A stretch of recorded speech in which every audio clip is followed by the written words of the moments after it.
자, 이번 차시 내용은 자산 부채 평가입니다. 평가. 우리 지난 차시에 봤던 손익교사 3년도에 대한 내용은 잘 정리하시고 각각의 부분 내용들 정리하는 거를 하시자 말씀드렸는데 잘 하고 계시죠? 그죠? 하셔야 되고요. 자, 그다음에 자산 부채 평가입니다. 자, 우리 세법은 원칙적으로 자산과 부채를 평가하지 않는다. 부채야 뭐 평가 문제 거의 없죠. 자산 쪽이 주로 될 텐데 자산의 평가는 세법은 싫어.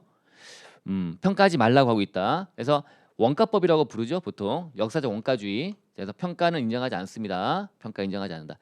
평가를 인정하지 않는다는 걸 보여주는 대표적인 예가 재고자산과 유가증권일 겁니다. 그죠? 그래서 우리가 부분 공부를 잘 열심히 하고 있잖아요. 그죠? 자, 어쨌든 평가 인정하지 않는다. 그러면 취지를 한번 물어본다면 취지. 왜 평가 인정하지 않지라고 하는 거예요? 자, 제일 중요한 키워드는 뭐예요? 미실현. 그래서 미실현 소득이다 이거죠. 평가는 인정하지 않는다. 미실현 상태다. 실현되지 않았다는 거죠.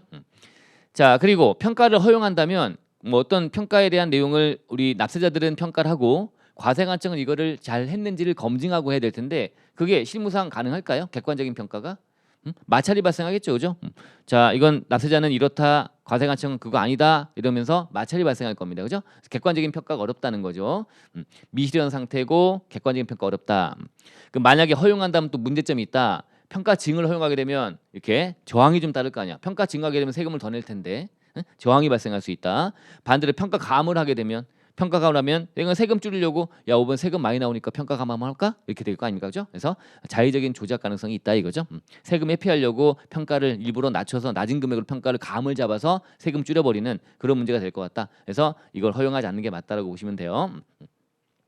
자, 평가 증에 대해서는 이런 얘기도 있죠. 자, 우리가 평가증을 만약에 허용해 버리면 어떻게 돼요? 자, 요 연도에 평가증이 돼요. 근데 이때 문제는 감면받고 있거든. 감면받아요. 세금을 100% 감면받아.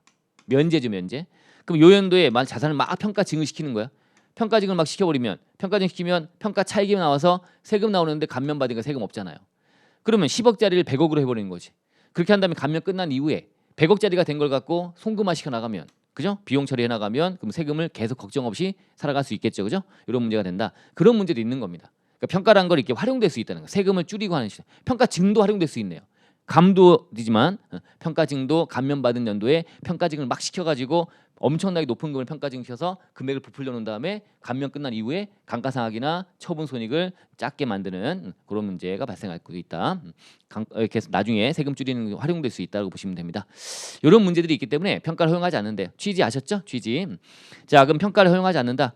근데 이제 예외로 평가를 허용하는 예외들이 있잖아요. 암기해야죠. 자, 그러면 일단 평가를 허용하는 예외들은 취지가 뭐냐? 아까 평가를 허용하지 않는 건 미실현도 있었지만 객관적으로 평가하기 어렵다는 게 있었는데 객관적으로 평가 가능한가 봐. 누가 봐도 이건 가치가 떨어질 거나 이렇게 등등 인정되나 봐. 그죠? 자의적인 조작 가능성이 거의 없다 이거죠. 그래서 예외로 인정하게 되었다. 그중에 평가증은 보험업법 기타 법률 규정 우리 잘 외우고 있고요. 평가감, 평가차손은 원래 안 되는 인정하는 것들이 몇 가지가 있다. 그 사유 먼저 보시면 재고자산 파손, 부패, 감손, 감량 같은 거. 주식에 대해서는 많죠. 주식은 일반적으로 다 되는데 상장법인, 모유법인이 발행법인 주식 갖고 있는데 얘가 이런 사유가 발생했다는 겁니다. 발행법인이 상장법인이다. 또 비상장이다, 비특수다라고 돼 있네요. 얘들이 부도나거나 부실징후, 회생인가의 결정 등이 됐다라고 한다면 이것 때문에 주가가 떨어졌다는 거죠. 그러면 인정한다. 이때 상장사는 이런 거 인정한다라고 돼 있는데 비상장일 때는 비특수관계다라는 단서를 깔고 있습니다. 왜요?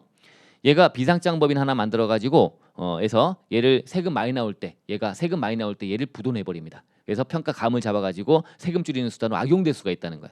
그래서 적어도 얘가 특수관계가 없어야 돼. 근데 이때 말하는 특수관계 여부는 우리가 소액주주는 특수관계 아니에요라고 돼 있는데 이 소액주주 판정이 좀 다릅니다. 이때는. 그래서 이때는 1%가 아니고 5% 돼 있고 막 아래쪽에 그래요. 10억 원 이하고 막 이렇게 돼 있습니다. 이렇게 돼 있는데 여기까지는 좀 그래도 어쨌든 비상장일 때는 비특수가 돼야 돼. 특수관계 있어 버리면 안 돼요. 장난칠까 봐. 상장은 당연히 뭐 상장회사 만들어 갖고 해서 얘 세금 줄이려고 얘를 부도내 버립니까? 이런 일은 없으니까. 상장은 그런 일 없는데 비상장일 땐 장난칠 수 있으니까 비특수다라고 돼 있다. 그다음에 창수사 같은 데들이 창업자가 발행한 거 마찬가지고 모두 다 되는 게 뭐야? 파산 된다. 근데 주식은 얼마 남겨놓고 해요? 비만가액인데 1,000원만큼 남겨라 이거죠. 시가가 1,000원 이하면 1,000원을 시가로 본다고 돼 있지 않습니까? 그거 좀 기억하시면 되고요. 유형자산 천재지변 화재 수용 폐광 알고 있고요. 자, 이거 시가로 감액할 수 있다고 보시면 됩니다. 근데 여기 평가 차손 잡는 거는 중요하죠. 위에 올라가면 다시 감액의 사유가 얘는 우리 대표적인 얘가 결산 조정 사항입니다. 얘는 외부와의 거래 아니고요. 그냥 앉아서 내가 평가하는 거기 때문에 내부 대체 거래입니다. 그래서 얘는 장부에다가 잡아야지만 되는 거야. 신고서에다가 신고 조정으로 인정할 수 없어요.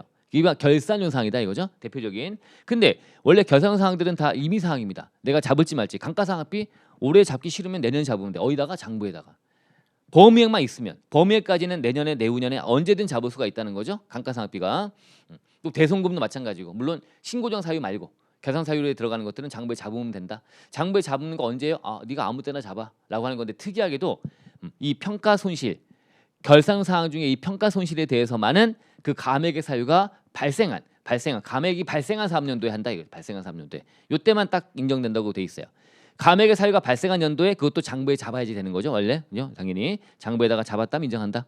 이때 비용 계상했다면 인정한다고 돼 있죠. 근데 그 안에 아까 봤던 사례 중에 유형자산, 천재지변, 화재, 수용 폐광 요놈에 대해서는 파손 멸실이 확정된 연도도 포함한다고 돼 있죠. 발생은 했지만 금액이 확정되지 않은 확정이 아직 안 된 상태는 어떻게 하란 말이냐. 요때 반영해야 되는데 지나버리네요. 그러면 이제 인정 못 받는 문제들이 많이 발생했던 거야. 유형자산 천재지변, 화재, 수용 폐광으로 가치가 떨어졌을 때 그래서 멸실이 확정된 연도도 포함해줄게라고 들어온 걸로 보시면 됩니다. 자, 약간 특이하죠. 그래서 일반적인 결산상과 좀 다른 면이 좀 있다는 겁니다. 그것도 얹어갖고 해놓으시면 좋겠습니다. 그래서 원래 평가는 원래 안 된다. 왜 안 되는 거예요? 그 다음에 인정해. 왜 인정하는 거예요? 라고 하는 거. 그다음에 평가증, 평가감에 대해서 어떤 것들 인정하는 거예요? 라고 하는 건 물어볼 수 있다. 자, 잡아놓으시면 되고요. 그다음 기타 이제 투자회사들이 보유하는 거는 얘가 뭐 당연히 얘가 이거 자체가 자기 본업이잖아요. 그래서 시가표 평가한다고 되어 있습니다. 외화 자산부채 평가는 별도로 우리가 정리하고 있죠, 그죠? 그래서 잘 정리하시면 된다. 별도로 이런 식으로 해서 평가증과 평가감에 대한 얘기들을 우리 세법의 원칙과 어떤 예외적인 사항과 이런 것들을 정리해봤습니다. 잘 정리해 보세요. 딱 쪼개서 나오기 딱 좋은 주제 아니겠습니까? 잘 한번 정리해 보세요. 자, 이번 차시 이렇게 마치겠습니다.